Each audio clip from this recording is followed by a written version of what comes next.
ദൈവത്തിൽ ആശ്രയിച്ച് ഈ സന്ധ്യ നാം ഒരുമിച്ചുള്ള ധ്യാനത്തിന് ആഗ്രഹിക്കുന്ന വേദഭാഗം വിശുദ്ധ മത്തായി ശ്ലീഹായുടെ സുവിശേഷം 14-ാം അധ്യായം 9-ാമത്തെ വാക്യമാണ്. രാജാവ് ദുഃഖിച്ചു എങ്കിലും ചെയ്ത സത്യത്തെയും വിരുന്നുകാരെയും വിചാരിച്ച് അത് കൊടുപ്പാൻ കൽപ്പിച്ചു.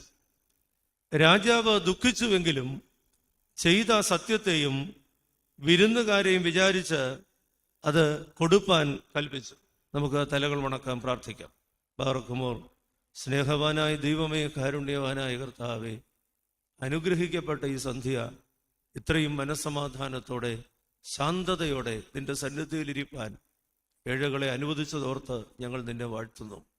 രോഗത്തിൽ കഴിയുന്നവർ, ക്വാറന്റൈനിലായിരിക്കുന്നവർ, ഏകാന്തതയുടെ വീർപ്പുമുട്ടൽ അനുഭവിക്കുന്നവർ, ഒരുപാട് വിങ്ങലുകളുമായി കഴിഞ്ഞുകൂടുന്ന എല്ലാ സഹോദരങ്ങളെയും ലോകമെങ്ങുമുള്ള എല്ലാവരെയും ഞങ്ങൾ ഓർക്കുന്നു. ലോകത്തോട് കരുണ തോന്നണമേ. ഞങ്ങൾക്കൊരു പുതിയ പ്രഭാതം, സ്വാതന്ത്ര്യത്തിൻ്റെ, ആരോഗ്യത്തിൻ്റെ, സമാധാനത്തിൻ്റെ, ഒരുമിച്ച് കൂടുന്ന ആനന്ദത്തിൻ്റെ പുതിയൊരു പ്രഭാതം നീ വേഗമായി ഒരുക്കി തരണം. കടന്നു വന്നിരിക്കുന്ന മക്കളെ അനുഗ്രഹിക്കണമേ. ശുശ്രൂഷ തിരുനാമ മഹത്വത്തിനാകണമേ. പരിശുദ്ധാത്മാവിൽ നയിക്കണമേ. ദൈവമായ കർത്താവേ, ഇതിൽ ചെറുതും വലുതുമായി സഹകരിക്കുന്ന എല്ലാവരെയും ആശീർവദിക്കണമേ. ഞങ്ങളുടെ വാങ്ങിപ്പോയിട്ടുള്ളവരെ ആശ്വസിപ്പിക്കണമേ.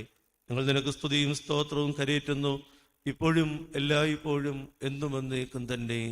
ആമേൻ. വിശുദ്ധ മത്തായി 14-ാം അധ്യായം 9-ാമത്തെ വാക്യം. ഒരുപക്ഷെ വാക്യം വായിച്ചപ്പോൾ ആർക്കെങ്കിലുമൊക്കെ മനസ്സിലായി കാണും പശ്ചാത്തലം എന്താണ്. പശ്ചാത്തലം നിങ്ങൾക്കറിയാൻ ഇടയാവരുത് എന്നുള്ള ആഗ്രഹത്തിലാണ് ഞാൻ ഇത്തരത്തിലൊരു വാക്യം തിരഞ്ഞെടുത്തത്. ഒറ്റ വായനയിൽ പിടികിട്ടാത്ത, മനസ്സൊരു അന്വേഷണത്തിലേക്ക് പോകാൻ സാധിക്കേണ്ട തരത്തിലുള്ള ഒരു വാക്യം എന്ന തരത്തിലാണ് ഞാനിത് നിങ്ങളുടെ മുമ്പാകെ സമർപ്പിക്കുക. രാജാവ് ദുഃഖിച്ചുവെങ്കിലും ചെയ്ത സത്യത്തെയും വിരുന്നുകാരെയും വിചാരിച്ച് അത് കൊടുപ്പാനായിട്ട് കൽപ്പിച്ചു.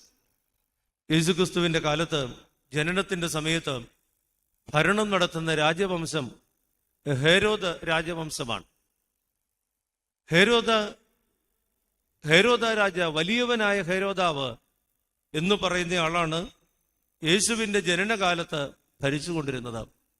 2 വയസ്സിൽ താഴെയുള്ള കുഞ്ഞുങ്ങളെ കൊല്ലുവാൻ കൽപ്പനയിട്ട ക്രൂരനായ, ഹീനനായ രാജാവ്.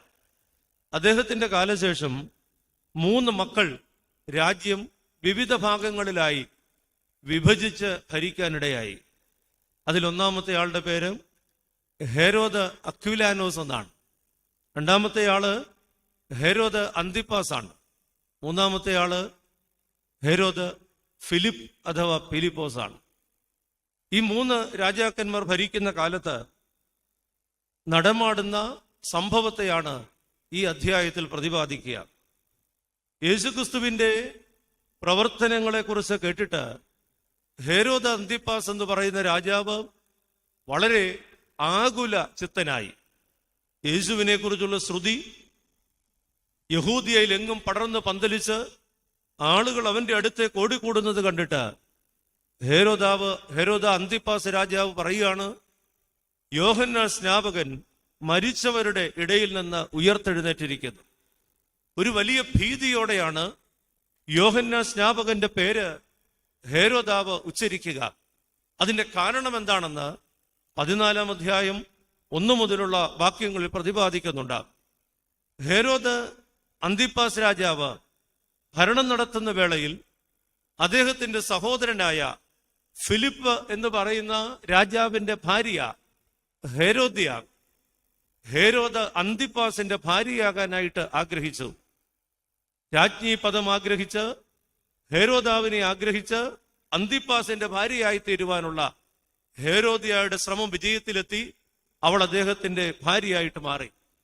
സഹോദരൻ ജീവിച്ചിരിക്കുമ്പോ ഹെരോദ്യയെ ഭാര്യയായിട്ട് സ്വീകരിക്കുന്നത് വിഹിതമല്ല എന്ന് യോഹന്നാൻ സ്നാപകൻ രാജാവിനെതിരായിട്ട് ശക്തമായി സംസാരിക്കുന്നു.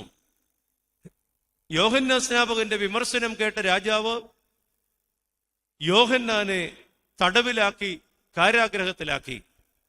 അവനെ കൊല്ലുവാൻ മനസ്സുണ്ടായിരുന്നു എങ്കിലും പുരുഷാരത്തെ ഭയന്ന് അത് ചെയ്തില്ല. അവനെ കാരാഗൃഹത്തിലാക്കി. ഒരു ദിവസം ഹെരോദാവിന്റെ ജനനത്തിന്റെ ദിവസം വന്നു. അവനൊരു വിരുന്ന് ക്രമീകരിച്ചു. വിരുന്നിൽ ആളുകൾ വന്നുകൂടിയപ്പോ അവിടെ ഒരു പ്രോഗ്രാം ഒരുക്കപ്പെട്ടു. ആ പ്രോഗ്രാമിൽ ഹെരോദ്യയുടെ മകൾ ഒരു നൃത്തം ചെയ്തു. ഹെരോദ്യയുടെ മകൾ എന്ന് എടുത്തു പറയുമ്പോൾ അത് ഈ ഹെരോദാവിന്റെ മകൾ അല്ല എന്ന് വ്യക്തമാണ്. നൃത്തത്തിൽ ആകൃഷ്ടനായ രാജാവ് ആ യുവതിയോട് നിനക്കെന്തു വേണമെങ്കിലും ആവശ്യപ്പെട്ടുകൊള്ളുക, നൽകാമെന്ന് പറഞ്ഞു. അവൾ പോയി അമ്മയോട് ചോദിച്ചു. അമ്മ പറഞ്ഞു, യോഹന്നാൻ സ്നാപകന്റെ തല ഒരു താലത്തിൽ തരണം എന്ന് ആവശ്യപ്പെടുക. അവൾ അപ്രകാരം തന്നെ വന്ന് രാജാവിനോട് പറഞ്ഞു.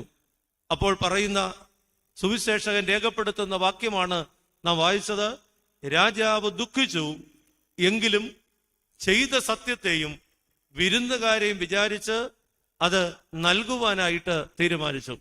സഹോദരങ്ങളെ, ഹെരോദ രാജാവിന്റെ ദുഃഖം യോഹന്നാൻ സ്നാപകനെ കൊല്ലുന്നതിനെ കുറിച്ച് ആദ്യം ആഗ്രഹിച്ചുവെങ്കിലും കൊല്ലാതെ സൂക്ഷിക്കുന്ന ഹെരോദാവ് ഇപ്പോൾ വളരെ ദുഃഖത്തോടെ യോഹന്നാൻ സ്നാപകനെ കൊല്ലുകയാണ്. വളരെ ഹീനമായ രീതിയിൽ കൊല്ലുകയാണ്. അവന്റെ തല ഛേദിച്ച് ഒരു പാത്രത്തിൽ കൊണ്ടുവന്ന് ഈ യുവതിക്ക് സമ്മാനമായിട്ട് കൊടുക്കുകയാണ്. വളരെയധികം ദാരുണമായ, ദയനീയമായ ഒരു രംഗമാണ് ഈ വാക്യത്തില് പ്രതിഫലിക്കുക. എന്താണ് ഇതിന്റെ കാരണം? രാജാവിന്റെ ദുഃഖം ചെയ്യാൻ ആഗ്രഹിക്കാത്തത് ചെയ്യേണ്ടി വരുന്ന സാഹചര്യം. ഈ കർശനമായ നിലപാടുകൾ എടുക്കുവാൻ കഴിയാതെ വണ്ണം രാജാവിനെ തകർക്കുന്ന സാഹചര്യം എന്താണ് എന്നുള്ളതിലേക്കാണ് നാം ഇന്ന് നമ്മുടെ ചിന്തകളുമായിട്ട് യാത്ര ചെയ്യുക. പ്രിയപ്പെട്ടവരെ, ഒരു വിരുന്ന് രാജാവ് ഒരുക്കി.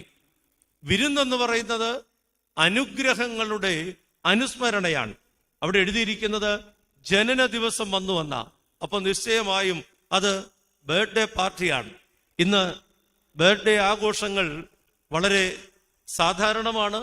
അറിഞ്ഞുകൊണ്ടുള്ള ആഘോഷമുണ്ട്, അറിയാതെയുള്ള ആഘോഷമുണ്ട്. Surprise party. ചില വീട്ടിൽ നിന്നൊക്കെ വിളിച്ചിട്ട് പറയാം, അച്ഛാ 4 മണിയാകുമ്പം ഇന്നടത്തൊന്ന് വരണം, പപ്പയുടെ ജന്മദിനമാണ്, പപ്പ അറിഞ്ഞിട്ടില്ല, ഞങ്ങൾ അറിയാതെ, പപ്പ അറിയാതെ ഞങ്ങളൊക്കെ കൂടെ തട്ടിക്കൂട്ടിയിരിക്കുന്നതാണ്. വിസ്മയകരമായ ക്രമീകരണങ്ങൾ. പ്രിയപ്പെട്ടവരെ, ജന്മദിന ആഘോഷങ്ങൾ എന്താണ്? ജന്മദിന ആഘോഷം ജന്മം തന്ന, ജീവൻ തന്ന ദൈവത്തോടുള്ള നന്ദി, ലഭിച്ച അനുഗ്രഹത്തിന്റെ അനുസ്മരണമാണ് ആഘോഷങ്ങൾ, വിരുന്ന് എന്നുള്ളത് കൊണ്ട് അർത്ഥമാക്കുക. പ്രിയപ്പെട്ടവരെ, പക്ഷെ സംഭവിക്കുന്നത് എന്താന്ന് ചോദിച്ചാൽ, വിരുന്നൊരാഘോഷമായിട്ട് പോകുമ്പോ പലപ്പോഴും അനുഗ്രഹത്തിന്റെ കാരണമായവൻ അനുസ്മരിക്കപ്പെടുന്നില്ല എന്നുള്ളതാണ്. അനുഗ്രഹത്തിന്റെ കാരണക്കാരനെ വിസ്മരിച്ചുകൊണ്ടാണ് വിരുന്ന് നടമാടുക. ഇവിടെ ഒന്നാമത്തെ വിഷയം എന്ന് പറയുന്നത് വിരുന്നിൽ സംഭവിക്കുന്ന അപകട സാധ്യത എന്നുള്ളതാണ്. വിരുന്നിലെ അപകട സാധ്യത. പ്രിയപ്പെട്ടവരെ, വിരുന്ന് സന്തോഷത്തിന്റെ നിമിഷങ്ങളാണ്, ആനന്ദത്തിന്റെ നിമിഷങ്ങളാണ്. ഹെരോദാവ് ഒരു വിരുന്ന് ക്രമീകരിച്ചു, ഒരു തെറ്റുമില്ല. വിരുന്ന് അതിൽ തന്നെ ഒരു പാപമല്ല, വിരുന്ന് അതിൽ തന്നെ ഒരു തെറ്റല്ല. തന്റെ ജീവിതത്തിൽ ദൈവം തന്ന അനുഗ്രഹങ്ങൾ, അതിന്റെ സന്തോഷം പങ്കിടുവാൻ കുറെ ആളുകളെ വിളിച്ചുകൂട്ടി ഒരു ആഘോഷം നടത്തുന്നത്, ഒരു സൽക്കാരം നടത്തുന്നത് ഒരിക്കലും പാപമല്ല, ഒരു തെറ്റല്ല. അതൊരാർഭാടമായാൽ പാപമെന്ന് പറയാം എന്നേ ഉള്ളൂ. ആഘോഷം തെറ്റല്ല. ആഘോഷം ആർഭാടമാകുമ്പോ, അതിര് കടക്കുമ്പോ. കഴിഞ്ഞ ദിവസം ഒരു വിവാഹ കൂദാശയുടെ പാർട്ടിയെ കുറിച്ച് കേട്ടതാണ്. 1100 രൂപ ഒരു പ്ലേറ്റിന്. അവര് വരുന്ന ആളുകളെ നന്നായിട്ട് സൽക്കരിക്കണം എന്നുള്ള ചിന്തയിൽ ക്രമീകരിച്ചതാണ് എന്നുള്ളത് യാതൊരു തർക്കവുമില്ല. അതിന്റെ കാരണം എന്താന്ന് ചോദിച്ചാൽ, ഒരാള് ചെയ്യുമ്പോ അടുത്ത ആൾക്ക് ചെയ്യാതിരിക്കാൻ ഒക്കുകയില്ല.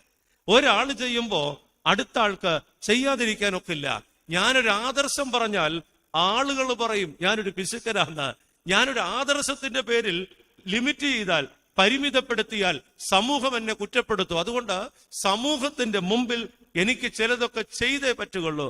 ഈ സംസാരം കേൾക്കുന്ന പ്രിയപ്പെട്ടവരെ, നാം ഓർക്കേണ്ടതാണ്, ആവശ്യമില്ലാത്ത ധൂർത്ത്, ഒരിക്കലും കഴിക്കാൻ സാധ്യതയില്ലാത്ത ഭക്ഷണത്തിന്റെ വിളമ്പ്, പ്രിയപ്പെട്ടവരെ, അമിതമായ വില നൽകിക്കൊണ്ട് ഇന്നത്തെ കാലഘട്ടത്തിൽ നിർവഹിക്കുന്ന സൽക്കാരങ്ങൾ, ദൈവസന്നിധിയിൽ അതിനെത്രമാത്രം ന്യായീകരണമുണ്ട് എന്നുള്ളത് ചിന്തിക്കേണ്ടതാണ്. ബാക്കിയുള്ളതിനെ കുറിച്ചൊന്നും ഞാൻ പറയുന്നില്ല. വാഹനത്തെക്കുറിച്ചോ പാർപ്പിടത്തെക്കുറിച്ചോ വസ്ത്രത്തെക്കുറിച്ചോ ഒന്നും പറയുന്നില്ല. ഒരിക്കലും കഴിക്കാൻ സാധ്യതയില്ലാത്ത, എൻ്റെ പള്ളിയിൽ ഒരു ഹാളുണ്ട്. ആ ഹാളിൽ പാർട്ടി കഴിഞ്ഞ് വിരുന്ന് കഴിഞ്ഞിട്ട് അവര് ഞങ്ങളുടെ കെയർ ടേക്കറോട് ചോദിക്കുന്ന ചോദ്യമുണ്ട്, മിച്ചം വരുന്നത് ഞങ്ങൾ എന്തോ കഴിച്ചിട്ട് മിച്ചം വരുന്നതല്ല, വിളമ്പാൻ കഴിയാതെ മിച്ചം വന്നത്. കാരണം 3 കോഴ്സും 5 കോഴ്സും ഒക്കെ പറയുമ്പോൾ ആരും ഒന്നും ശരിയായ രീതി കഴിക്കാറില്ല. പക്ഷെ വിഷയം അതല്ലല്ലോ പ്രിയപ്പെട്ടവരെ. വിരുന്ന് ആർഭാടമാകുമ്പോൾ അവിടെ ഒരു പാപ സാധ്യതകളുണ്ട്, ധൂർത്തിന്റെ സാധ്യത.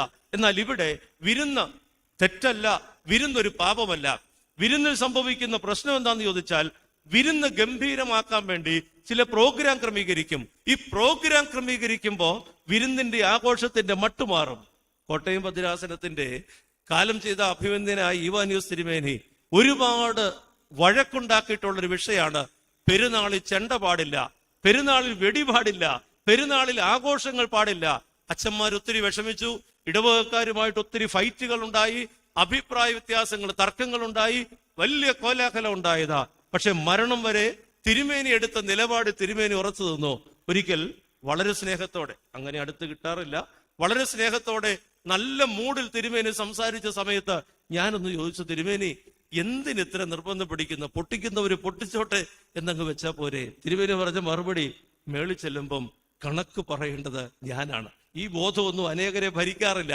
മേളിൽ ചെല്ലുമ്പോ കണക്ക് പറയേണ്ടത് ഞാനാണ്. തിരുമേനി പറഞ്ഞ അടുത്ത വാചകം ഇതാണ്, പ്രാർത്ഥനയുള്ളെങ്കിൽ ആഘോഷത്തിന് പരിമിതികളുണ്ട്. ചെണ്ടയും വെടിയും വരുമ്പോൾ ആഘോഷം പരിമിതികളെ ലംഘിക്കും, ആഘോഷം അതിന്റെ അതിർവരമ്പുകളെ ലംഘിക്കും, ആത്മീയത ഭൗതികതയിലേക്ക് മാറും. സഹോദരങ്ങളെ, ഈ വാക്കുകളൊക്കെ അന്യം നിന്ന വാക്കുകളാണ്, ഇന്ന് പറയാൻ ആളുകളില്ലാത്ത വാക്കുകളാണ്. ഞാനും അതിനൊക്കെ കൂട്ടുനിൽക്കുന്ന ആളെന്നുള്ള കുറ്റബോധത്തോടെയാണ്, കൂട്ടുനിൽക്കേണ്ടി വരുന്ന ആളെന്നുള്ള കുറ്റബോധത്തോടെയാണ് നിങ്ങളോട് ഇത് പങ്കുവെക്കുക.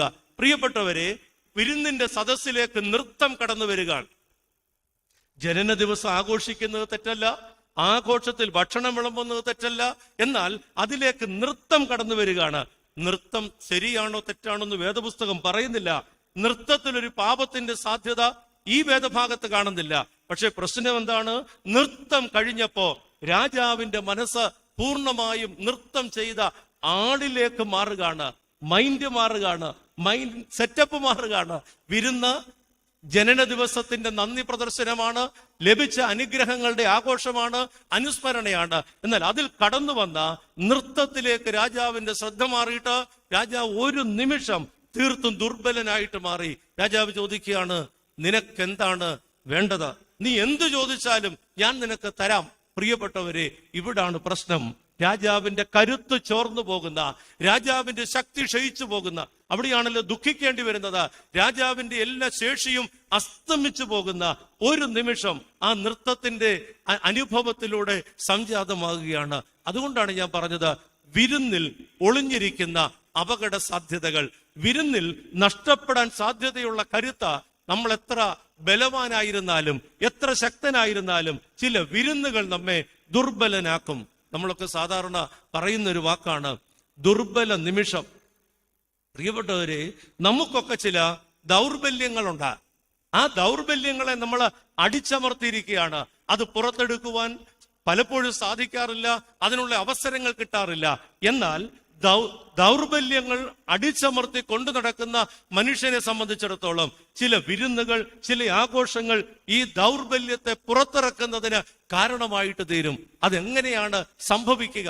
ദൈവത്തിന്റെ ആലോചനയിൽ, ദൈവബന്ധത്തിൽ ജീവിക്കുന്ന ഒരു മനുഷ്യനെ സംബന്ധിച്ചിടത്തോളം ഇത്തരത്തിലുള്ള ഇടപാടുകളിലേക്ക് പോകുമ്പോൾ സംഭവിക്കുന്ന അപജയമാണിത്, വിരുന്നിലെ അപകട സാധ്യത. 2 ഉദാഹരണങ്ങൾ തിരുവചനത്തിൽ നിന്ന് ഞാൻ പങ്കുവെക്കുക.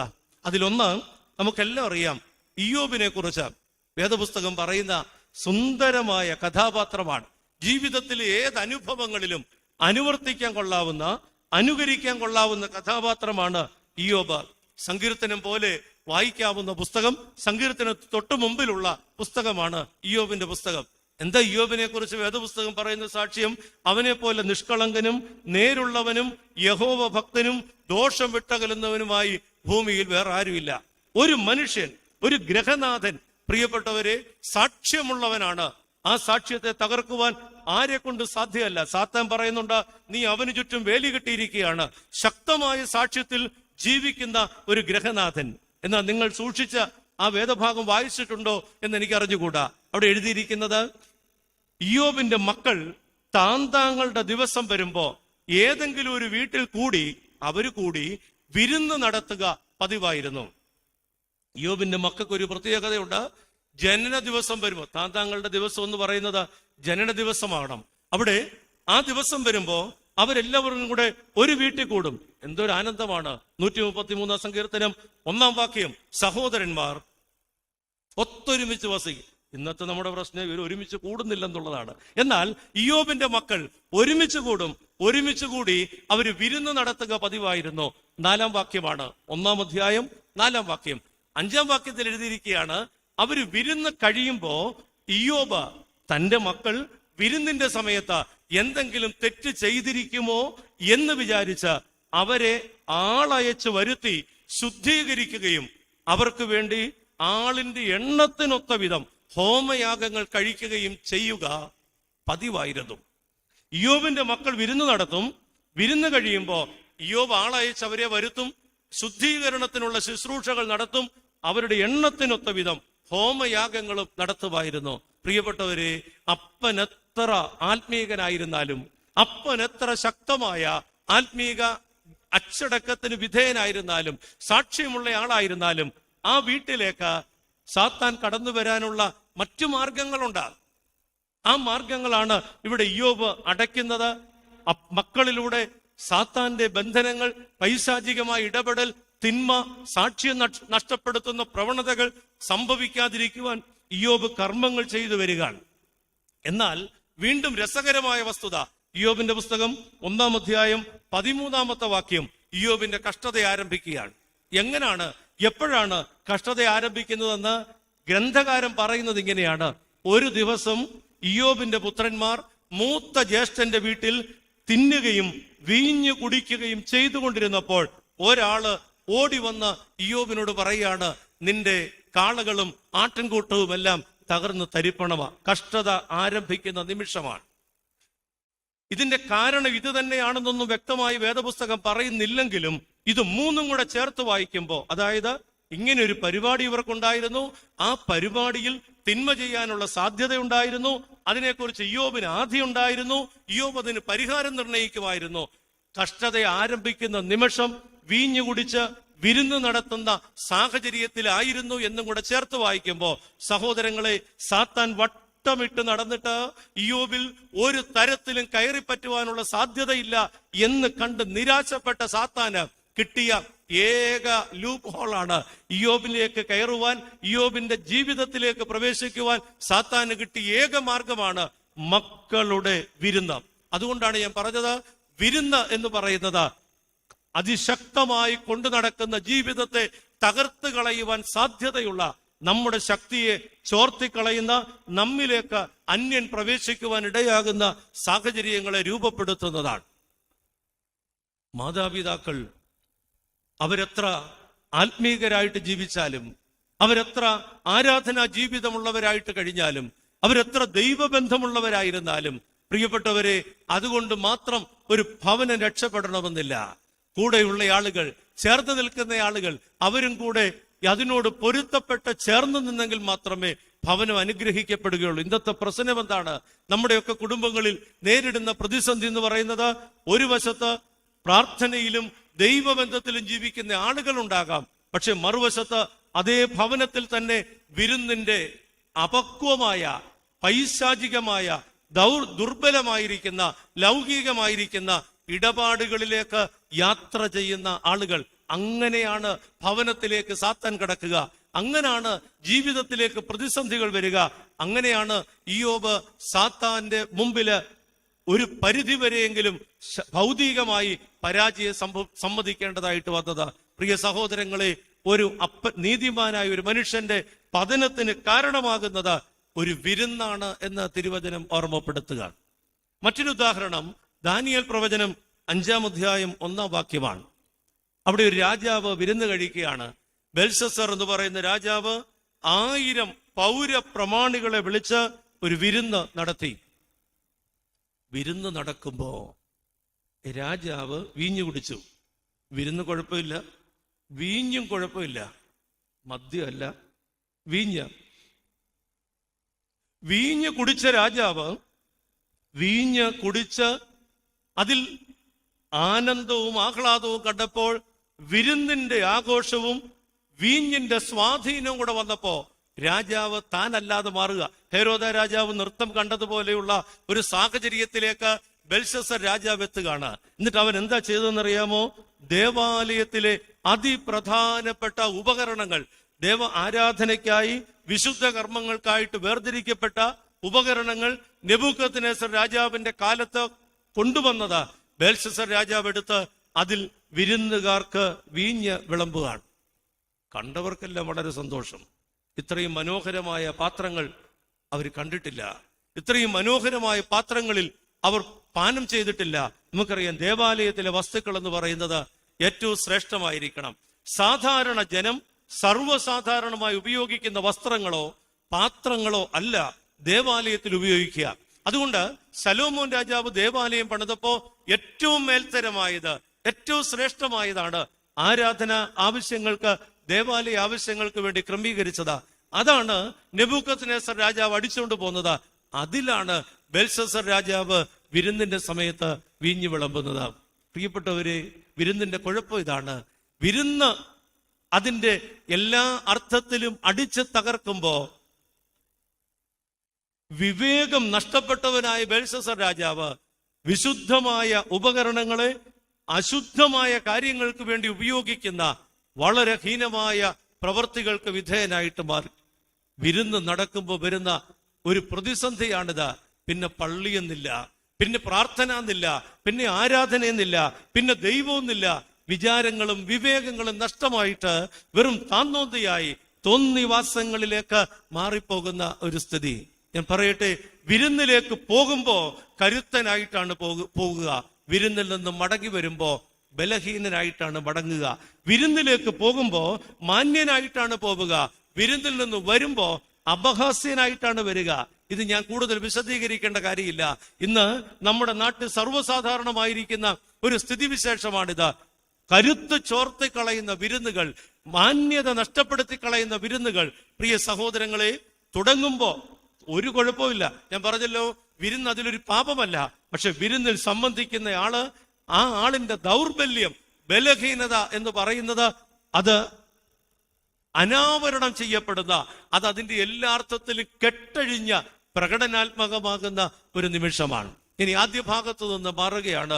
വിരുന്നിന്റെ അപകട സാധ്യത എന്ന് പറയുന്നത് ഇതാണ്. ഹെരോദ രാജാവ് വിരുന്ന് നടത്തി, അത് നൃത്തത്തിലേക്ക് പോയി.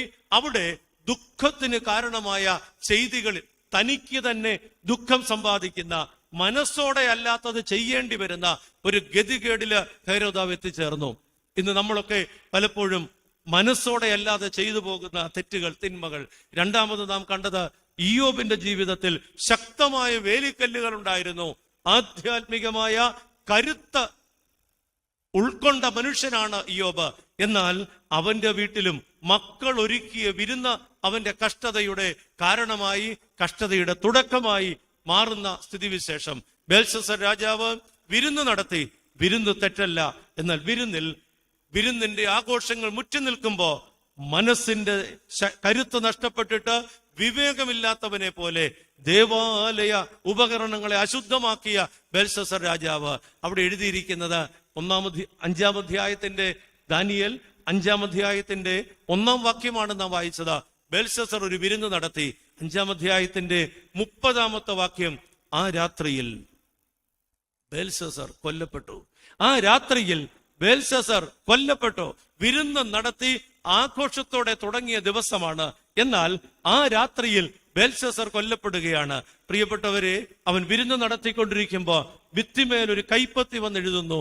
ആ എഴുത്തിന്റെ അർത്ഥം ഇതാണ്: നിന്നെ ഞാൻ എണ്ണി, നിന്നെ ഞാൻ തൂക്കി നോക്കി, നീ കുറവുള്ളവനായി കണ്ടു, രാജസ്ഥാനത്ത് നിന്ന് അവനെ മാറ്റുകയാണ്. ഒരു ദിവസം കൊണ്ട് വിരുന്ന് തുടങ്ങുമ്പോഴത്തെ ബെൽഷസ്സറും വിരുന്ന് അവസാനിക്കുമ്പോഴത്തെ ബെൽഷസ്സറും, പ്രിയപ്പെട്ടവരെ, എന്റെയും നിങ്ങളുടെയും ആധ്യാത്മിക ജീവിതത്തെ തകർത്ത് കളയുന്ന ഒരുപാട് വിരുന്നുകൾ നമ്മുടെ മധ്യത്തിലുണ്ട്.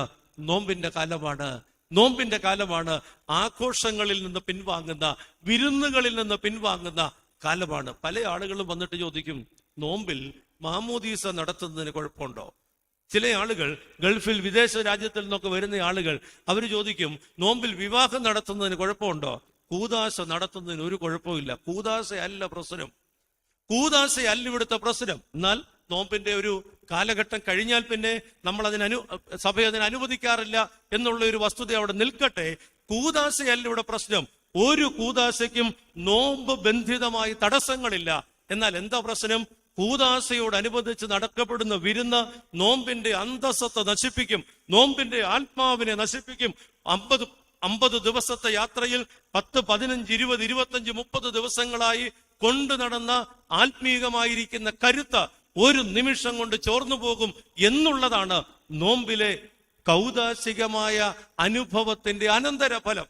മാമോദീസ നടത്തുന്നതിന് എന്നാ കുഴപ്പം? ആത്മീകമല്ലേ. വിവാഹം നടത്തുന്നതിന് എന്നാ കുഴപ്പം? ആത്മീകമല്ലേ. ഭവന കൂദാശ നടത്തുന്നതിന് എന്നാ കുഴപ്പം? ആത്മീകമല്ലേ. പക്ഷെ അവിടെ കൊണ്ട് തീരുന്നില്ല. തുടങ്ങുന്നത്, ഞാൻ ആദ്യം പറഞ്ഞ സ്ഥിതിയിലേക്ക് വരികയാണ്, ജന്മദിനത്തിന് ദൈവത്തെ മഹത്വപ്പെടുത്തുവാൻ ആരംഭിക്കുന്ന വിരുന്നാണ്. പക്ഷെ അത് അതിരുകടന്ന്, പടികടന്ന്, സാഹചര്യങ്ങൾ കടന്നിട്ട് ദൈവമില്ലാത്ത ആഘോഷമായിട്ട് അധപ്പതിക്കും. വിരുന്നിലെ അപകട സാധ്യതകൾ. രണ്ടാമത് എനിക്ക് ഓർമ്മപ്പെടുത്താനുള്ളത്, ഹെരോദ രാജാവ് ഈ കൃത്യം ചെയ്യുമ്പോൾ സുവിശേഷകൻ അവിടെ രേഖപ്പെടുത്തുകയാണ്, അവൻ വളരെ ദുഃഖിച്ചു എങ്കിലും ചെയ്യുകയാണ്. ദുഃഖിച്ചു എങ്കിലും ചെയ്യുകയാണ്. 14-ാം അധ്യായത്തിന്റെ 4-ാമത്തെ വാക്യം മുതൽ വായിച്ചാൽ അറിയാം. ഞാൻ ആദ്യം പറഞ്ഞതാണ്, യോഹന്നാൻ സ്നാപകനെ തടവില കൊല്ലണമെന്ന ആഗ്രഹം ഉണ്ടായിരുന്നു. പക്ഷേ പുരുഷാരത്തെ പേടിച്ചിട്ട് അവനത് ചെയ്തില്ല. കൊല്ലണമെന്ന് ആഗ്രഹിച്ച യോഹന്നാനെ പിടിച്ചതാ, പുരുഷാരത്തെ ഭയപ്പെട്ടിട്ട് അത് ചെയ്തില്ല. അപ്പൊ ഇപ്പോഴത്തെ തീരുമാനം കൊല്ലണ്ട എന്നുള്ളതാണ്. എന്നാൽ ഈ സ്ത്രീയുടെ നൃത്തം കഴിഞ്ഞപ്പോ, ഈ യുവതിയുടെ നൃത്തം കഴിഞ്ഞപ്പോ, കൊല്ലണ്ട എന്ന് ആഗ്രഹിച്ചവനെ ആ പെണ്ണിന്റെ സമ്മർദ്ദത്തിന്, അമ്മയുടെ പ്രേരണയ്ക്ക് വശംവദനായി കൊല്ലാൻ തീരുമാനിക്കുക. എവിടാ രാജാവിനൊരു നിലപാട്? എവിടാണ് രാജാവിനൊരു വ്യക്തിത്വം? എവിടാ രാജാവിനൊരു തീരുമാനം? നിലപാടുകൾ ഇല്ലാത്ത, സ്വന്തമായി തീരുമാനങ്ങളില്ലാത്ത, സ്വന്തമായി ഒരു കാര്യം നടപ്പിലാക്കുവാനുള്ള ഇച്ഛാശക്തി ഇല്ലാത്ത ഒരു രാജാവിനെ നാം കാണുകയാണ്. പ്രിയപ്പെട്ടവരെ, രണ്ടാമത്തെ വിഷയം ഇതാണ്: സമ്മർദ്ദങ്ങൾക്ക് വഴങ്ങി മനസാക്ഷിയെ വഞ്ചിക്കുന്ന തീരുമാനം. സമ്മർദ്ദങ്ങൾക്ക് വഴങ്ങി മനസാക്ഷിയെ വഞ്ചിക്കുന്ന തീരുമാനം. ഇന്നത്തെ കാലഘട്ടത്തിന്റെ ഒരു പ്രത്യേകത ഇത് തന്നെയാണ്. സമ്മർദ്ദങ്ങൾക്ക് വഴങ്ങി മനസാക്ഷിക്ക് വിരുദ്ധമായി പ്രവർത്തിക്കുന്ന സമൂഹം. ഏത് മേഖലയിലും നോക്കിക്കോ, നമുക്കറിയാം ശരിയല്ലെന്ന്, നമുക്കറിയാം ശരി എന്താണെന്ന്, സത്യം എന്താണെന്ന് നമുക്കറിയാം. എന്നാൽ സ്വാർത്ഥ താല്പര്യങ്ങൾക്ക്, ആരുടെയൊക്കെയോ സമ്മർദ്ദങ്ങൾക്ക്, നിർബന്ധങ്ങൾക്ക്, പ്രേരണയ്ക്ക് വശംവദരായിട്ട് സഹോദരങ്ങളെ, മനസാക്ഷിയെ വഞ്ചിച്ചിട്ട് തീരുമാനം എടുക്കുകയാണ്. കൊല്ലണമെന്ന് ആഗ്രഹിച്ചിട്ട് പുരുഷാരത്തെ പേടിച്ച് കൊന്നില്ല, കൊല്ലരുതെന്ന് ആഗ്രഹിച്ചിട്ട് ഈ സ്ത്രീയുടെ നിർബന്ധത്തിന് വശംവദരായിട്ട് കൊല്ലുകയാണ്. നമ്മളൊക്കെ ഓർക്കേണ്ട ഒരു വിഷയമുണ്ട്. ഒരൊറ്റ ജീവിതം ഇവിടെയുള്ളൂ. അവിടെ നിലപാടുള്ള ജീവിതം വേണം. അവിടെ നമ്മുടേതായൊരു തീരുമാനം നമുക്കുണ്ടാകണം. അത് എത്ര പേരിരിക്കുന്ന പൊതുയോഗത്തിൽ കുടുംബക്കാരെന്ത് പറയുന്നു, സ്വന്തം ഞാൻ ആയിരിക്കുന്ന രാഷ്ട്രീയത്തിൽ ആ സംവിധാനം എന്തു പറയുന്നു എന്നുള്ളതിനപ്പുറം ചിലതിനോടൊക്കെ നമുക്ക് ചേർന്ന് നിൽക്കേണ്ടി വരും. പക്ഷെ സ്വന്തമായിട്ട് അഭിപ്രായമുണ്ടാകണം. ഇന്നെല്ലാ മേഖലകളിലും ഒരു ഒഴുക്കാണ്. സ്വന്തമായ അഭിപ്രായം ഇല്ലാത്തവരുടെ ഒരു ഒഴുക്കാണ്. ആരുടെയൊക്കെയോ സമ്മർദ്ദത്തിനും നിർബന്ധത്തിനും പ്രേരണയ്ക്കും വശംവദരായിട്ടുള്ള ഒരു ഒഴുക്കാണ്. സഹോദരങ്ങളെ ഓർക്കുക, ഓരോ വിഷയത്തിലും എനിക്ക് എന്റേതായ നിലപാടുകൾ ഉണ്ടാകണം, തീരുമാനങ്ങൾ ഉണ്ടാകണം. ഞാൻ പറഞ്ഞത്, സമ്മർദ്ദങ്ങൾക്ക് വശംവദരായിട്ട് മനസാക്ഷിയെ വഞ്ചിക്കുന്ന, ഉള്ളിൽ കുറ്റബോധത്തോടെ രാജാവ് ദുഃഖിച്ചു എങ്കിലും ചെയ്ത സത്യത്തെ ഓർത്ത്, വിരുന്നുകാരെ ഓർത്ത് അത് ചെയ്യുകയാണ്. ഉള്ളിൽ കുറ്റബോധത്തോടെ ചെയ്യേണ്ടി വരുന്നത്. ഒരിക്കൽ ഒരു സിനിമയുടെ ഡയലോഗാണ്, ഞാനത് സിനിമ ഡയലോഗ് എന്നതിനേക്കാൾ ഉപരി അതൊരു വലിയ തത്വമാണ്. മനസ്സിൽ കുറ്റബോധം തോന്നിയാൽ പിന്നീട് ചെയ്യുന്നത് മുഴുവൻ യാന്ത്രികമായിരിക്കും എന്നൊരു ഡയലോഗ് ഒരു പഴയ സിനിമയുടെയാണ്. മനസ്സിൽ കുറ്റബോധം തോന്നിയാൽ പിന്നെ ചെയ്യുന്നതൊക്കെ യാന്ത്രികമായിരിക്കും. മനസ്സാക്ഷിക്ക് വിരുദ്ധമായിട്ട് പ്രവർത്തിക്കാനിടയായാൽ പിന്നീട് ചെയ്യുന്നത് നമ്മളായിരിക്കില്ല, പിന്നെ നിന്നു കൊടുക്കുകയാണ് പലതും ചെയ്യാൻ വേണ്ടിയിട്ട്. 2 സൂചനകൾ തിരുവചനത്തിൽ നിന്ന് തരട്ടെ. 1, വിശുദ്ധ മർക്കോസിന്റെ സുവിശേഷം 15-ാം അധ്യായം 15-ാമത്തെ വാക്യം. ഓർക്കാൻ എളുപ്പമുണ്ട്. 15-15 നമുക്കെല്ലാം പരിചയമാണ്. പീലാത്തോസ് നിൽക്കുകയാണ് യേശുവിനെ വിധിക്കാൻ. അവിടെ എഴുതിയിരിക്കുന്നത്, പീലാത്തോസ് പുരുഷാരത്തിന് തൃപ്തി വരുത്തുവാൻ ഇച്ഛിച്ച ബറബാസിനെ വിട്ടുകൊടുക്കുകയും യേശുവിനെ ക്രൂശിക്കാനായിട്ട് ഏൽപ്പിക്കുകയും ചെയ്തു. എന്തൊരു ഗതികേടാണ് ഈ മനുഷ്യന്റെ. ആദ്യകാലത്ത് ചെറുപ്പത്തിലൊക്കെ ഇങ്ങനെ വേദപുസ്തകം പഠിക്കുമ്പോൾ പീലാത്തോസിനോട് ദേഷ്യം തോന്നിയ സമയത്ത് ഞാൻ ഓർത്തിട്ടുണ്ട്, ഈ വിശ്വാസ പ്രമാണത്തിനകത്ത് ഇയാളെ കയറ്റിവെക്കേണ്ട വല്ല കാര്യമുണ്ടോ? ഇത്രയും ഹീനനായൊരു മനുഷ്യൻ, ഇത്രയും മോശമായ തീരുമാനം എടുത്ത മനുഷ്യൻ, ഇത്രയും നിലപാടില്ലാത്ത മനുഷ്യൻ. പിന്നീടാണ് എനിക്ക് മനസ്സിലായത് യേശുക്രിസ്തു ചരിത്ര പുരുഷനാണ് എന്ന് ലോകത്തിന് ബോധ്യം വരാൻ വേണ്ടിയാണ് ചരിത്രത്തിന്റെ ഭാഗമായ ഗവർണറെ വിശ്വാസ പ്രമാണത്തിന്റെ ഭാഗമാക്കിയതെന്ന് പിന്നീട് എനിക്ക് മനസ്സിലായത്. പീലാത്തോസ് എന്ന് പറയുന്ന മനുഷ്യൻ കൈ കഴുകുകയാണ്. സഹോദരങ്ങളെ, കൈ കഴുകുന്ന പീലാത്തോസ. യേശു കുറ്റക്കാരനല്ലെന്ന് പലതവണ പറഞ്ഞ പീലാത്തോസ, യേശു കുറ്റക്കാരനല്ലെന്ന് വ്യക്തമായി മനസ്സിലാക്കിയ പീലാത്തോസ് യേശുവിനെ ക്രൂശിക്കുന്നതിന് മുമ്പ് രക്ഷപ്പെടാൻ വേണ്ടി കൈ കഴുകി. പിന്നീട് ഇങ്ങനെ പറഞ്ഞു കേട്ടിട്ടുള്ള ഒരു കഥയാണ്, പീലാത്തോസ് പലപ്പോഴും വെറുതെ വെള്ളം എടുത്ത് കൈ കഴുകുമായിരുന്നു. നമ്മൾ ഇന്ന് കൈ കഴുകുവാണ്, എവിടെയെങ്കിലും ചെന്നാൽ ഉടനെ എടുത്ത് തൂത്ത് പോകുന്ന ഒരു രീതിയാണ്. പ്രിയപ്പെട്ടവരെയും, പീലാത്തോസ് കൈ കഴുകി യേശുവിനെ ക്രൂശിക്കാനായിട്ട് ഏൽപ്പിച്ചു. പുരുഷാരത്തെ ഭയപ്പെടുന്ന പീലാത്തോസിന്റെ ഗതി, അവന് കിട്ടിയ ഏക അവസരം, അവന് മാത്രം കിട്ടിയ അവസരം, അതുല്യമായ അവസരം, ലോകത്തിന്റെ രക്ഷയ്ക്ക് വേണ്ടി അവതരിച്ച നിഷ്കളങ്കനായി ദൈവത്തിന്റെ കുഞ്ഞാട് മുമ്പിൽ വന്ന് നിൽക്കുമ്പോ ന്യായാധിപനായിട്ട് പീലാത്തോസ് കടന്നു വരുന്നുവെന്നുള്ളത് തികച്ചും സ്വാഭാവികം. പ്രിയപ്പെട്ടവരെ, പീലാത്തോസ് എടുത്ത തീരുമാനം യേശുവിന്റെ മരണത്തിന് കാരണമാക്കി. നിഷ്കളങ്കനെ വധിക്കുവാൻ ഉത്തരവിട്ടതിന്റെ കുറ്റബോധവും പേറി നമ്മുടെ മുമ്പിൽ നിൽക്കുകയാണ് പീലാത്തോസ്. സമ്മർദ്ദങ്ങൾക്ക് വശംവദരായി എടുക്കേണ്ടി വരുന്ന തീരുമാനങ്ങൾ. പീലാത്തോസിന്റെ ജീവിതത്തെ, ഒരു ന്യായാധിപൻ എന്ന സ്ഥാനത്തെ തന്നെ എന്നേക്കുമായിട്ട് അട്ടിമറിച്ച് കളയുന്ന, അതിന്റെ എല്ലാ അന്തസ്സത്തെയും നശിപ്പിച്ച് കളയുന്ന ഒരു സ്ഥിതിവിശേഷം. ഇന്നും ന്യായം നിവർത്തിക്കേണ്ട ആളുകൾ, നീതി നടപ്പിലാക്കേണ്ട ആളുകൾ, അവരുടെ കയ്യിലാണ് ഭാവി എന്ന് വിചാരിച്ച് ആശ്രയം അഭയപ്പെട്ടുകൊണ്ട് അടുത്ത് ചെല്ലുന്ന പാവപ്പെട്ട മനുഷ്യർ. ഗതികേടുകാരൻ. യേശു ഒരു ഗതികേടുകാരനായി പീലാത്തോസിന്റെ മുമ്പിൽ നിൽക്കുക. ന്യായം അവന്റെ പക്ഷത്താണ്. പീലാത്തോസ് തീരുമാനിക്കണം ന്യായം അവന്റെ പക്ഷത്താണെന്ന്.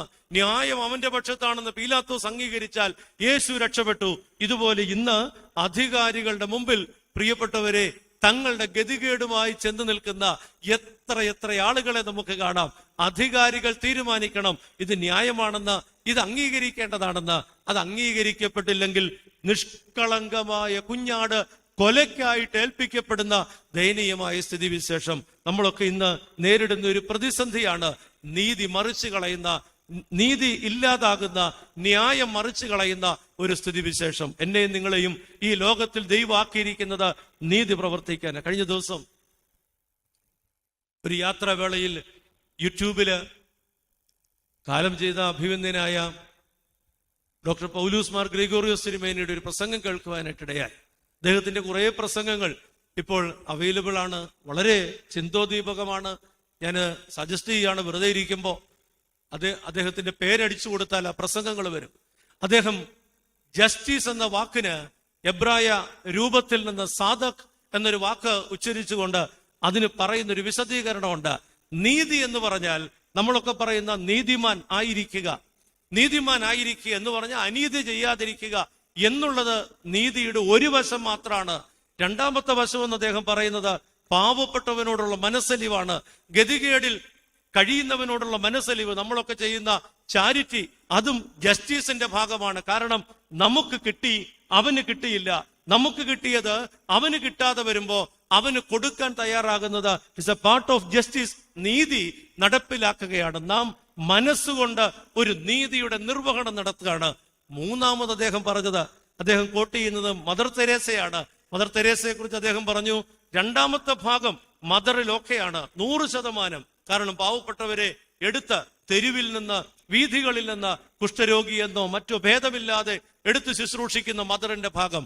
മൂന്നാമത് അദ്ദേഹം പറഞ്ഞൊരു വിഷയമുണ്ട്, അനീതിയിൽ പെട്ടുപോയ, ഈ ലോകത്തിൽ പാർശ്വവൽക്കരിക്കപ്പെട്ട, സാധാരണ നിലയിലേക്ക് വരുവാൻ കഴിയാതെ വിഷണ്ണരായി കഴിയുന്ന, വേദനിക്കുന്നവന് വേണ്ടി ശബ്ദമുയർത്തുന്നതും നീതിമാന്റെ ചുമതലയാണ്.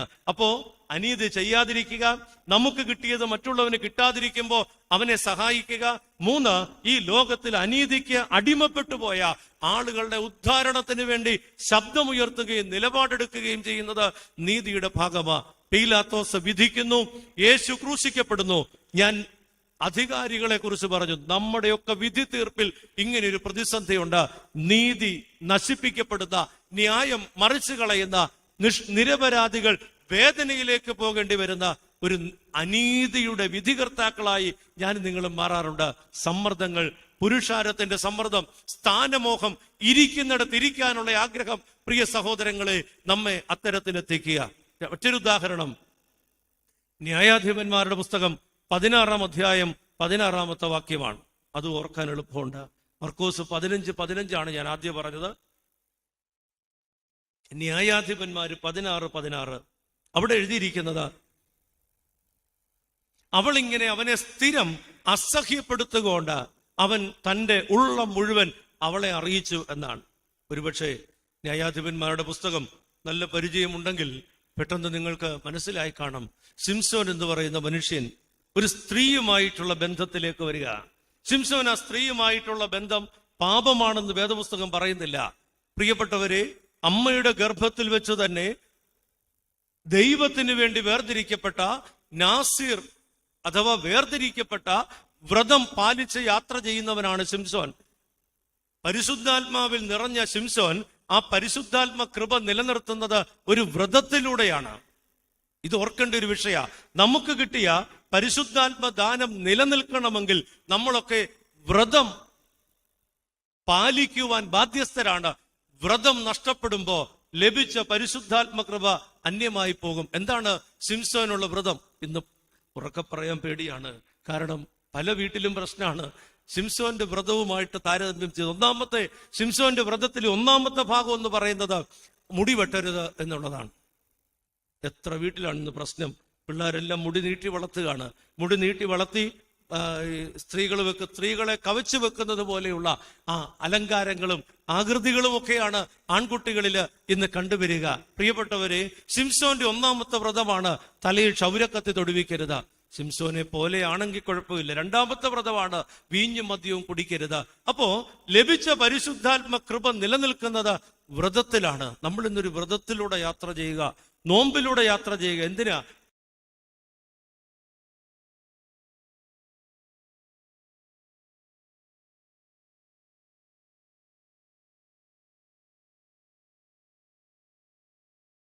ആയിട്ടാണ് ശിംശോൻ ഫെലിസ്ത്യരെ നേരിടുന്നത്.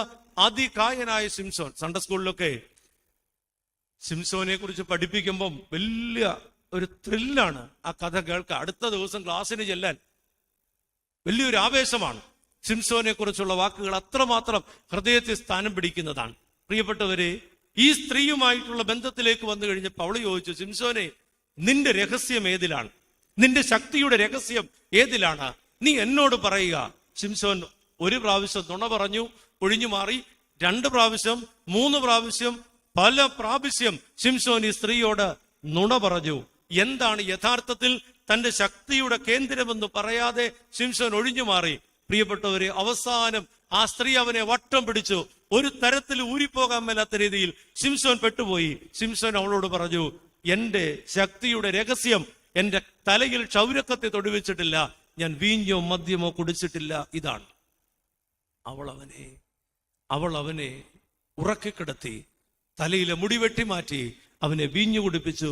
പ്രിയപ്പെട്ടവരെ, ഒരു നിമിഷം കൊണ്ട് ശിംശോൻ ഒരു പൊട്ടക്കണ്ണനെ പോലെ ഫെലിസ്ത്യ ദേവനായ ദാഗോന്റെ ക്ഷേത്രത്തിലേക്ക് അയക്കപ്പെടുക. ഞാൻ മുമ്പ് പറഞ്ഞൊരു വിഷയം, കരുത്ത് ചോർന്നു പോകാൻ അധിക സമയം വേണ്ട.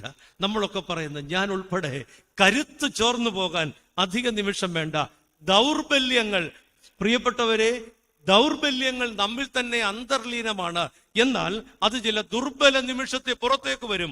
ആ പുറത്തേക്ക് വരുന്ന ഒറ്റ നിമിഷം കൊണ്ട് ഒരായുസ്സിൽ സമ്പാദിച്ച കരുത്ത്, ഒരായുസ്സിൽ സമ്പാദിച്ച മാന്യത, ഒരായുസ് കൊണ്ട് നേടിയെടുത്ത ശ്രേഷ്ഠത നഷ്ടമായി പോവുകയാണ്, അന്യമായി പോവുകയാണ്.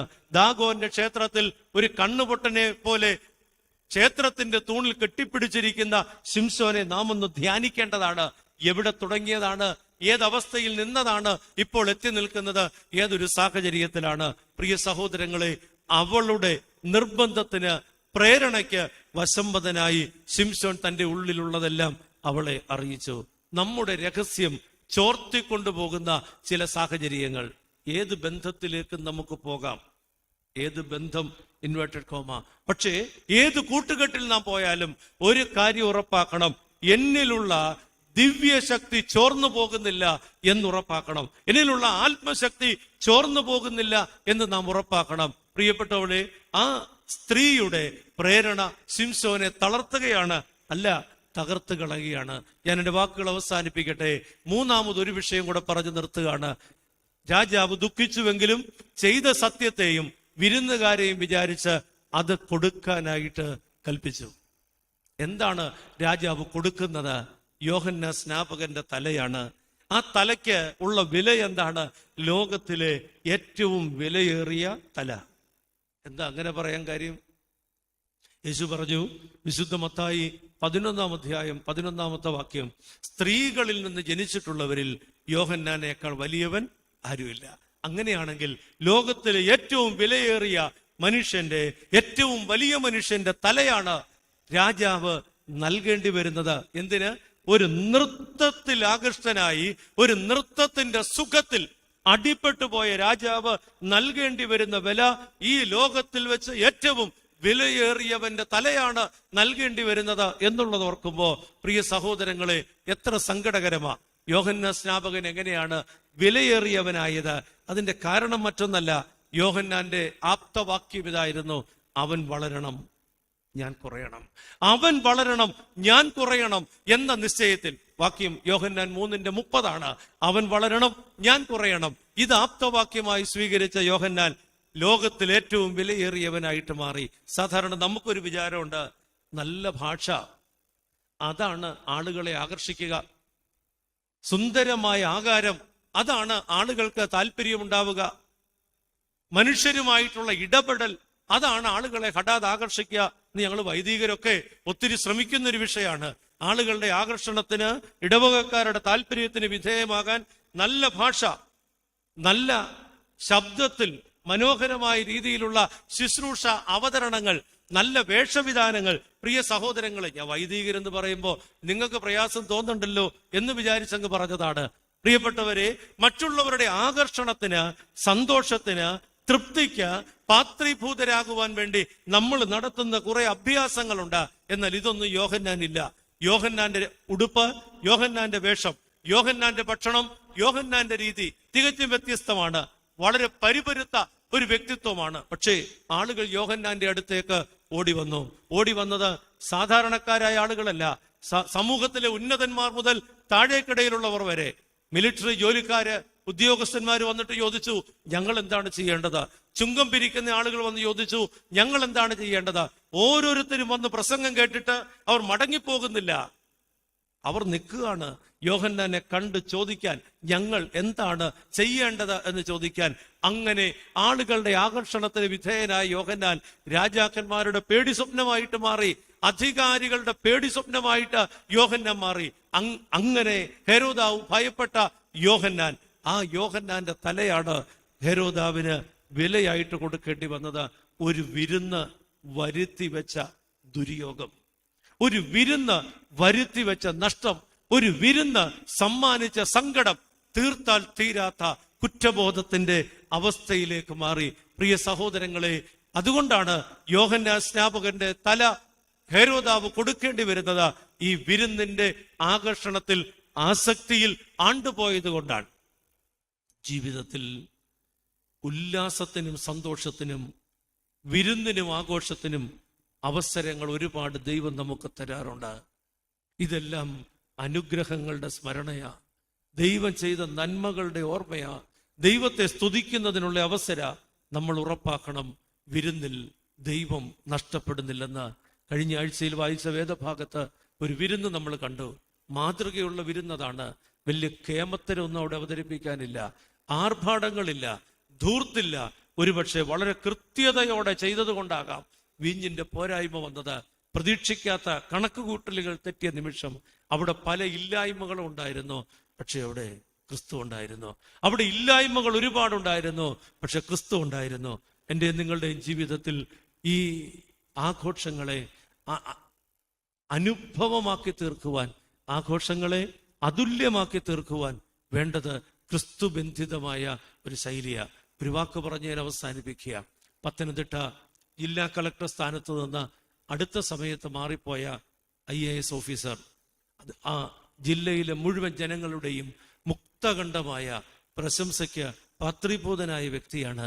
അദ്ദേഹം മാറിപ്പോകുമ്പോൾ സ്ഥലം മാറ്റം, അതിൻ്റെ ക്രമീകരണങ്ങളെല്ലാമായി യാത്ര പറഞ്ഞ് പിരിയുമ്പോൾ മാധ്യമപ്രവർത്തകർ അദ്ദേഹത്തോട് ചോദിച്ചൊരു ചോദ്യമുണ്ട്.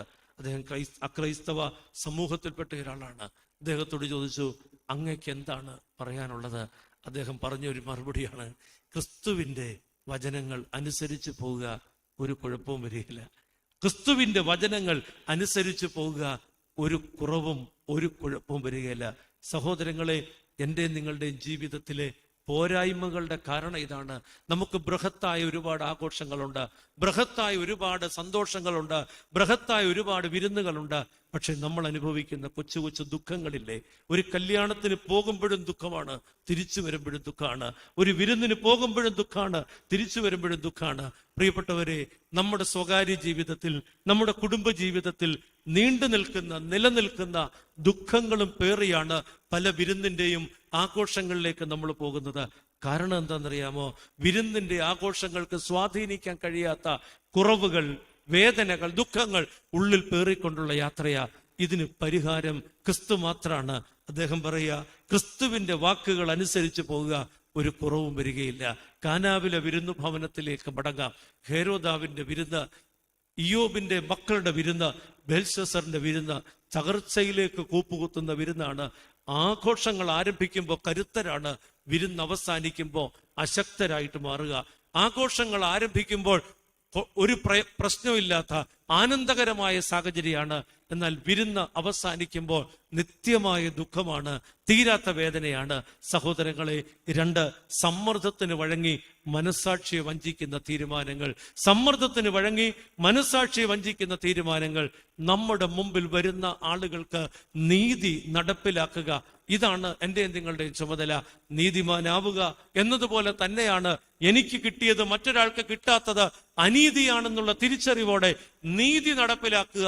അതാണ് സാധുജനക്ഷേമ പ്രവർത്തനം, അതാണ് ചാരിറ്റി. 3, ഈ ലോകത്തിൽ അനീതിക്ക് വിധേയരായി തകർന്നും തളർന്നും കഴിയുന്ന ആളുകൾക്ക് വേണ്ടി ശബ്ദമുയർത്തുവാൻ, വിരല് ചൂണ്ടുവാനുള്ള ബാധ്യത നമുക്കുണ്ട്. ഇവിടെയൊന്നും നടക്കുന്നത് നമ്മളെ ബാധിക്കുന്നതല്ല. അനീതിയാണെങ്കിൽ അനീതി, നിയമലംഘനമാണെങ്കിൽ അത് എന്ന് പറയുന്ന ഒരു ശൈലി. പ്രിയപ്പെട്ടവരെ, ഇന്ന് ഏത് സ്ഥാനത്ത്, ന്യായാധിപ സ്ഥാനത്തിരുന്ന ആളുകൾ, ഉന്നത സ്ഥാനത്തിരിക്കുന്ന ആളുകൾ നിയമത്തിനും നീതിക്കും കോടതിക്കും ഒക്കെ അപ്പുറത്ത് സംസാരിക്കുന്നത് കാണുമ്പോൾ ഇവരൊക്കെ ഇരുന്ന് കസേരയിലിരുന്ന് എന്ത് പണിയാ ഇവർ ചെയ്തുകൊണ്ടിരുന്നതെന്ന് തോന്നിപ്പോകുന്ന ഒരു സാഹചര്യമാണ്. ഞാനിത് വളരെ വേദനയോടെ പറയുകയാണ്. ഒരു വിഷയമല്ല, ഒരുപാട് വിഷയമാണ് എൻ്റെ മനസ്സിനെ മതിക്കുന്നത്. ആകയാൽ നീതി നടപ്പിലാക്കുക എന്നുള്ളത് എൻ്റെ നിങ്ങളുടെയും ദൗത്യമാണ്. മനസാക്ഷിയെ വഞ്ചിക്കുന്ന തീരുമാനങ്ങളിലേക്ക് പോകാതിരിക്കാൻ ശ്രമിക്കുക. ഒരു വിരുന്നുകൊണ്ട് ഏറ്റവും വിലയേറിയ തലയാണ്, വിലയേറിയവന്റെ തലയാണ് ഹേരോദാവിന് കൊടുക്കേണ്ടി വന്നത്. അത്രമാത്രം സങ്കടകരമായിട്ട് മാറി വിരുന്ന്.